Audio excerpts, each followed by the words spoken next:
Have you ever felt like no matter what you do in the college admissions process, it's never enough? You might have the perfect GPA, you might have the perfect extracurriculars, you might have the perfect test scores, but somebody's always done more.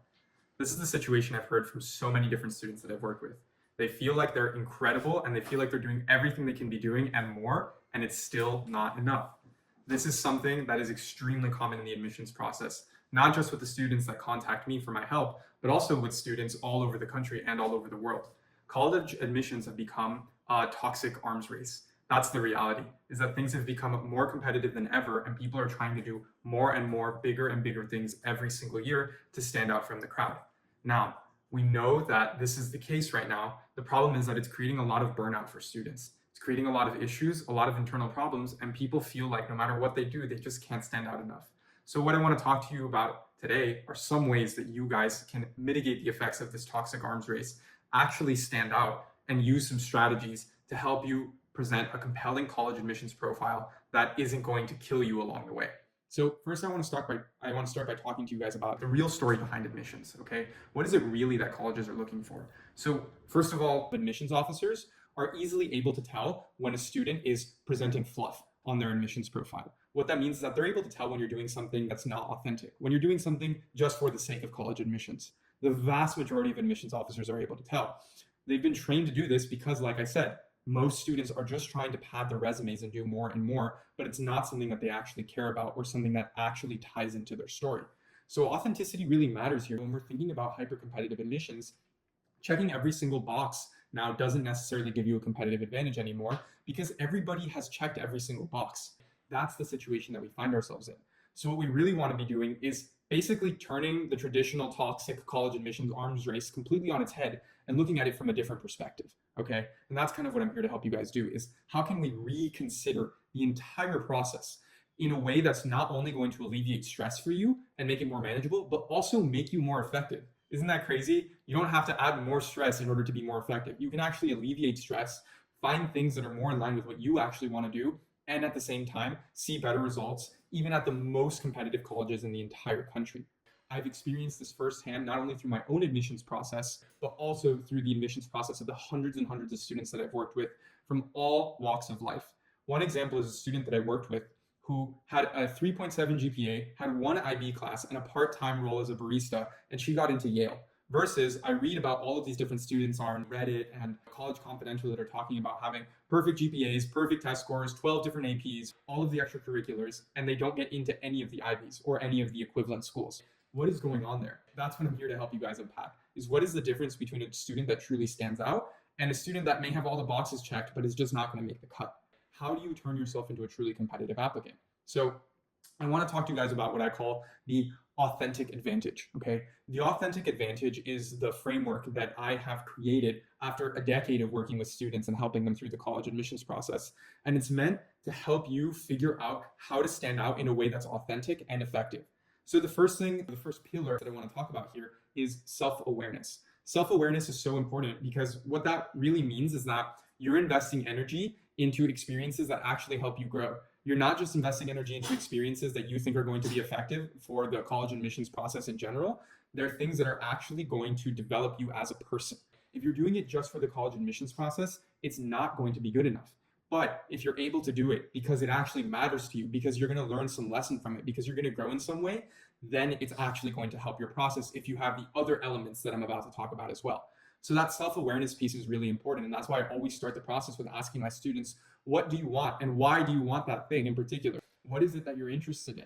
Don't just give me a general answer that everybody's going to give or that you think colleges are going to want to hear. What is it that you're actually passionate about, or that at least interests you? If you don't know what your passion is, that's okay. You don't have to know the one thing that lights your soul up right now. If you have that, amazing. But if you don't, there's still ways that you can begin to explore things that are meaningful to you. Okay. So that's what I mean by self-awareness, is that I always begin the process of working with a new student by asking them so many questions about themselves. I ask them why? Why do you like this? Why do you want to do that? What is it about this exactly that's interesting to you? Why is that interesting to you?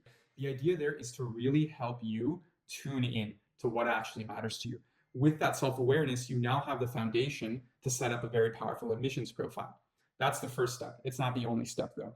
The second step here, and the second pillar in the authentic advantage, is real world involvement. So when I talk about real world involvement, it's about communicating your growth in a way that's going to resonate with admissions officers, okay? So this real world involvement is so important because now that you have this self-awareness and you know what you want to do and why you want to do it, you need to get out there and actually do things in the world that connect to that, okay? You need to do things that are tangible, that have real results, that have real substance. Don't do things that are fluff. Like, it doesn't make sense for you to be a member of a club that meets once a month for an hour and you just sit there and you don't do anything. That is a fluff activity. And admissions officers are going to know how to spot those in 5 seconds, okay? It's not going to be enough. So once you have your passion, once you know what the thing is that you want to be doing, and again, I want to be careful about the word passion. It doesn't have to be this overwhelming, incredible surge of emotion that you have towards this one thing. No, it can just be something that you're interested in, but you're genuinely interested in exploring it and you want to commit to it. Once you have that thing, whatever it is for you, the key thing is finding ways to channel that through real world involvement, okay? And committing to that. Committing to a few things that are going to help you really stand out, okay? And then afterwards, the third pillar that we're going to be using here is authentic storytelling, okay? Authentic storytelling is learning how to tell the story of you knowing yourself, you knowing the things that you have done, and knowing how to bridge that to the colleges that you're going to be applying to. So I'm going to run you through that whole process. And I'm going to run you through 5 different strategies that you can use when it comes to building yourself up, when it comes to your extracurricular profile. How can you build yourself up as a strong candidate? So the first thing we're going to be talking about here is depth over breadth. This is strategy number 1, okay?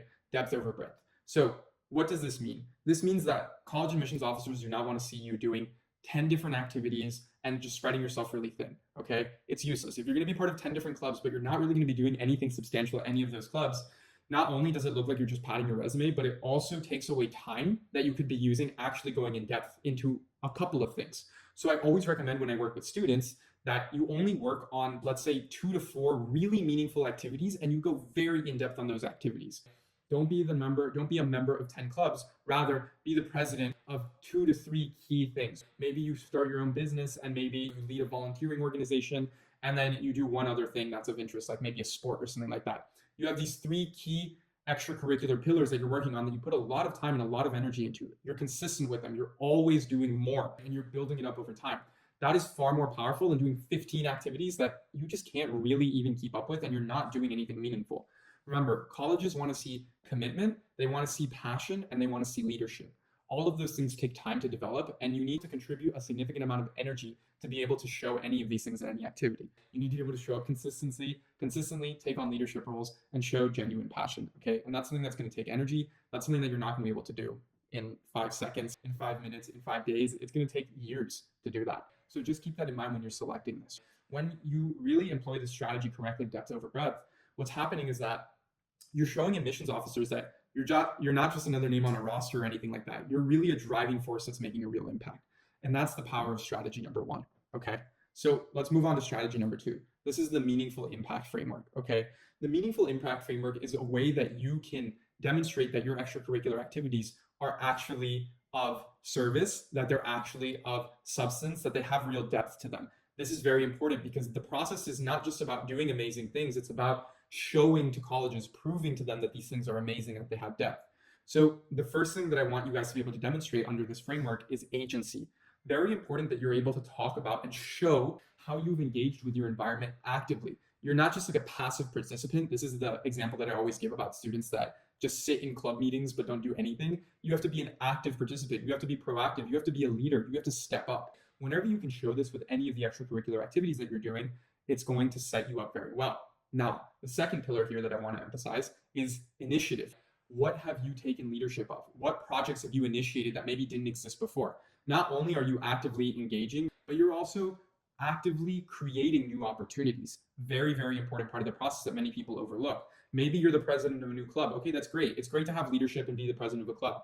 Much better than just being a normal member. But did you lead anything new as president? Did you start a new initiative that you guys were going to take on? Maybe you guys were not servicing a particular population if it was like a volunteering organization or something like that. So now you guys are moving into this totally new area and that was led by you. So I have students before that worked a job even. And the initiative that they took there, just as an example, they're working at a job at a grocery store. They trained new hires. They came up with a system to reduce times at checkout lines. And they created a feedback system for customers where they were able to collect customer feedback and make improvements there.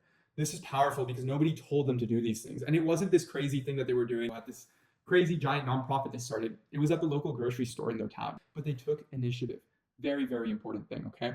And lastly, I want you guys to be able to demonstrate people skills whenever you can. Because if you think about it, colleges are communities. You are going to be in a community environment, interacting with a really diverse set of people that come from all walks of life. You're going to be in classrooms that encourage discussion. You're going to be in clubs and organizations and athletics and all kinds of things where you're going to be with people. You're going to be in community. And if you're going to be in community, you need to prove to colleges that you've already been in communities before and you know how to engage with them well, and then you're going to contribute a lot. So those people skills are very important. How can you show through this meaningful impact framework that you've connected with people, that you've made a difference in people's lives, and that you're going to continue to do that now in the future? These are values that colleges are going to really, really want to see in you. These are skills that they're going to really want to see. Okay, so remember, agency, initiative, and people skills are kind of the three main pillars that are going to go under this meaningful impact framework. Okay, and I want you guys to be keeping those in mind as you're deciding on your strategy for your extracurricular profile. Now, let's talk about the third strategy, which is the authentic voice technique.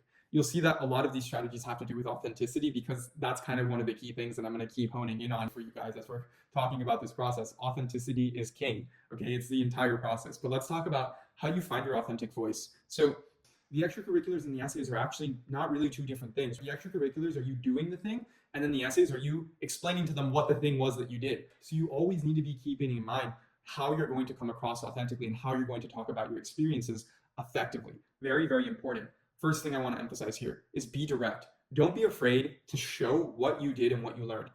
Brag. Okay, I want to tell you to brag. Don't be a jerk. Of course, I think you guys, any reasonable person knows the difference between being a jerk and not being a jerk. But I don't want you guys to be humble and be like, yeah, I don't want to seem like I'm bragging too much or I'm talking about myself too much. Talk about yourself. This is the space, okay? As long as you're not being a jerk about being like, I'm the greatest person in the world.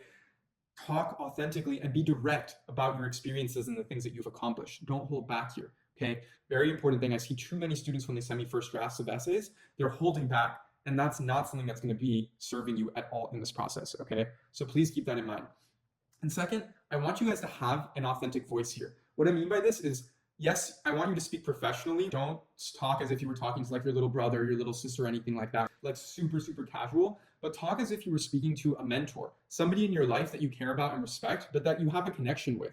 At the end of the day, you need to connect with the person who is going to be reading your essay. If you write it hyper formally, or you're writing in platitudes, you're saying things that you think that they're going to want to hear, like these really cliche statements that you think are going to be effective for college admissions, it's going to come across flat. Admissions officers are reading thousands of essays every single application cycle. How are you going to stand out? You're not going to stand out by just repeating the same cookie cutter words and phrases that everybody uses. And God forbid, please do not use AI, ChatGPT, or anything like that to write your essays for you. You can use them as tools to perhaps help you brainstorm and maybe even create outlines, but you need to be the one to put your voice into there. It needs to be authentic. And part of authenticity is letting your passion come through. Very, very important part of the process, okay? I want you guys to really feel like you can allow that energy and that passion to come through. Don't think this is college admissions, this is super serious, I have to be really boring. No, you can let energy and passion come through. Make sure it's always coming across very clean, very professional, but at the same time, it's okay to be enthusiastic. That's authenticity. And be honest. Be honest about the things that you actually care about, the things that matter to you, the things that you've done. Don't say things because you think that they want to hear them. Say them because they matter to you. When you lead with honesty, when you lead with authenticity, it's going to come across as a much more meaningful essay, and it's going to be much better for your admissions results, okay? So remember, point one was be direct. Point two was be authentic. And the third point that we're going to be talking about here is be vulnerable. At the end of the day, these three things all go hand in hand. They're almost the same point. I'm just trying to approach them from different angles. So hopefully one of them sticks for you, okay? But be vulnerable is let them see the real you. You don't want this to be pity party. Everyone's gone through difficult things. The point of the essay is not just dwelling on really difficult things that have happened to you in your life, but let them see the real you. If you've gone through something difficult, you can mention that difficulty, but you can also mention how you grew from it. If you've gone through something that was really impactful in a positive way, talk about how that excited you and how you grew from that. That's authenticity.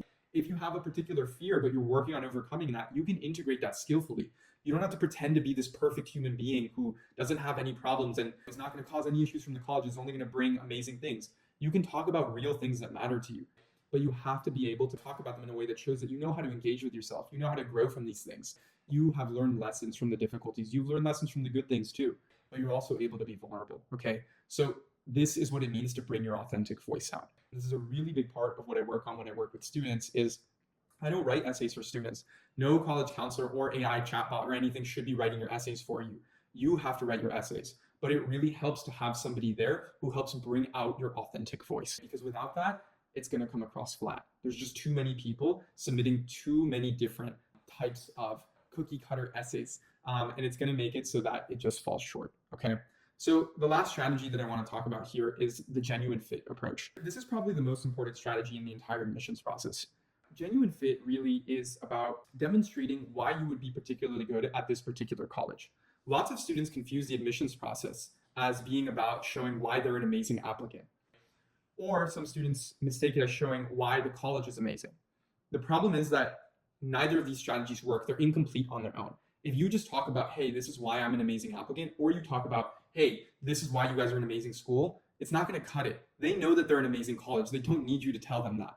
They also know that you're an amazing applicant. They've seen that on your resume. They've seen that on your test scores. They know all the incredible things that you've done. The problem is that they're receiving tens of thousands of amazing applicants just like you. So it's no longer enough to show that you're simply an amazing applicant or to tell them that they're an amazing school. It's not, why are you good or why am I good? It's, why do we go good together? That's the key part of the process. And that's the essence of demonstrating fit. Okay. So that's kind of the main strategy that I want you guys to walk away with after listening to this presentation and after reading the rest of the content that I'm putting out. I'm doing this for free because I want you guys to really understand that fit is the most important thing here. Okay. So how do you go about demonstrating fit? The first thing that you need to do is understand yourself. That self-awareness piece that we talked about earlier is very, very important. You need to know how to talk about where you've been, where you are now, and where you're going. What are the lessons that you've learned? What are the ways that you've grown, you've changed? What are the things that you've realized about yourself authentically? What are the real authentic things that you've realized about yourself now? And how does that inform where you want to go in the future?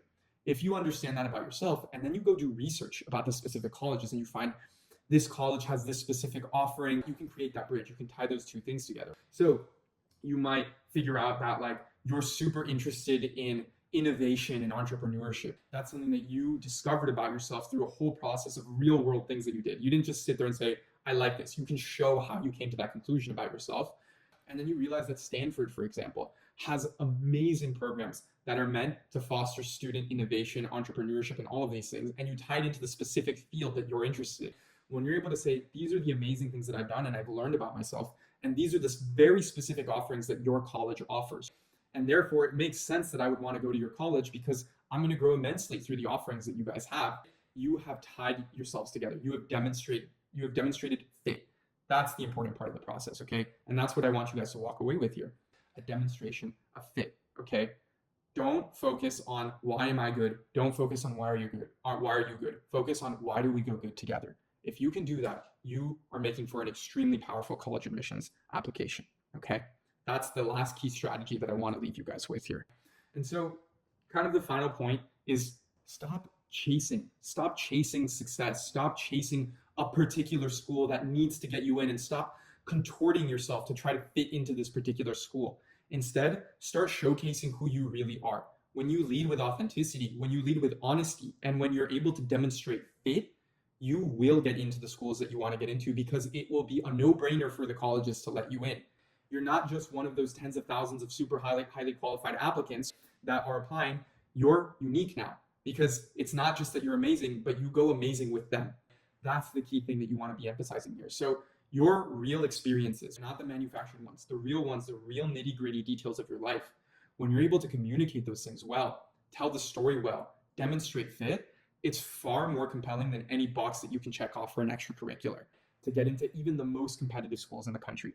I've seen this strategy work time and time again through my personal experience working with hundreds of students one-on-one, taking them through the college admissions process. Trust me, I know it works. It worked for my admissions process too, okay? So believe me when I say the college admissions landscape is changing very, very dramatically. Every single year it's getting more and more competitive. And if you really want to stand out, take these strategies to heart, okay? Go back, rewatch this video, check out my other socials. I have so much more information that I'm going to be sharing with you guys about how you can do this process in the best possible way, staying true to yourself, minimizing stress, and maximizing your success. So I'm going to leave it for there now, guys. Thank you so much for listening, and I'm wishing you the best of luck.